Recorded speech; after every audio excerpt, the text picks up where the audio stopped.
Hello મિત્રો, મારી YouTube ચેનલમાં આપ સર્વનું હાર્દિક સ્વાગત છે। આજે આપણે ધોરણ 5 સ્વ અધ્યયન પોથી ભાગ નંબર 5 વિષય પર્યાવરણ એકમ 21 જેવા પિતા તેવી દીકરી આ એકમનો આજે આપણે સંપૂર્ણ સોલ્યુશન જોવાના છીએ।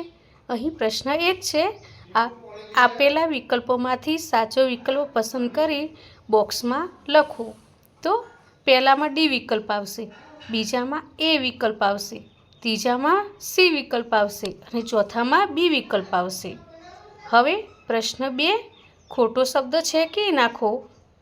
તો અહીં પહેલામાં આપણે નથી એ શબ્દ ખોટો છે, પછી બીજામાં ઉંમર ખોટો શબ્દ છે, ત્રીજામાં પોલિયો ખોટો શબ્દ છે અને ચોથામાં સમાન ખોટો શબ્દ છે। હવે પ્રશ્ન 3 છે, નીચેના પ્રશ્નોના જવાબ આપો। કયા લક્ષણો આપણા તથા માતા પિતાના સમાન હોઈ શકે? તો નાક, વાળ, રંગ, અવાજ, ઊંચાઈ વગેરે। પછી 2, કયા રોગો વંશ પરંપરાગત રોગો તરીકે ઓળખાય છે? તો જે રોગો માતા પિતા દ્વારા વારસામાં મળે તેવા, દાખલા તરીકે ડાયાબિટીસ, પછી હિમોફિલિયા વગેરે। પછી પ્રશ્ન 3 છે, જીયાની માતાના વાળ વાંકડિયા છે, તો જીયાના વાળ વાંકડિયા હશે કેમ? હા, શક્ય છે કે જીયાના વાળ વાંકડિયા હોય, કારણ કે એ એક વંશ પરંપરાગત લક્ષણ છે।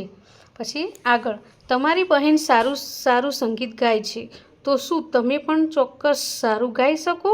કેમ? ના, એવું નથી, કારણ કે સંગીત એ વારસામાં મળતું લક્ષણ નથી। હવે પ્રશ્ન 4 છે, વિધાનો ખરા છે કે ખોટા તે જણાવો। તો પહેલું વિધાન ખોટું છે, બીજું વિધાન ખરું છે, ત્રીજું વિધાન ખોટું છે અને પાંચમું વિધાન ખરું છે। હવે અહીં પ્રશ્ન 5, આપેલા કોષ્ટકમાંથી વંશ પરંપરાગત લક્ષણો અને બિન વંશ પરંપરાગત લક્ષણો શોધો, તેની નીચે લખો। તો અહીં વંશ પરંપરાગત લક્ષણો ઊંચાઈ, કદ, અવાજ, ગાલના ખંજન, મધુપ્રવેશ, નાક, ભાષા। બિન વંશ પરંપરાગત લક્ષણો પોલિયો, વાંચન, તક, ગીત।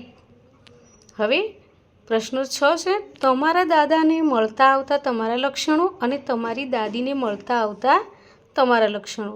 તો દાદાને મળતા આવતા લક્ષણો છે નાક, અવાજ, વાળ, આંખોનો રંગ।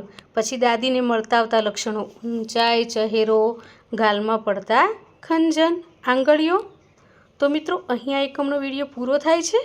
જો તમને આ વિડીયો ગમ્યો હોય તો લાઇક, શેર અને સબસ્ક્રાઈબ ચોક્કસથી કરજો, અને હા, જેને જરૂર હોય તેને શેર પણ કરજો। બાય।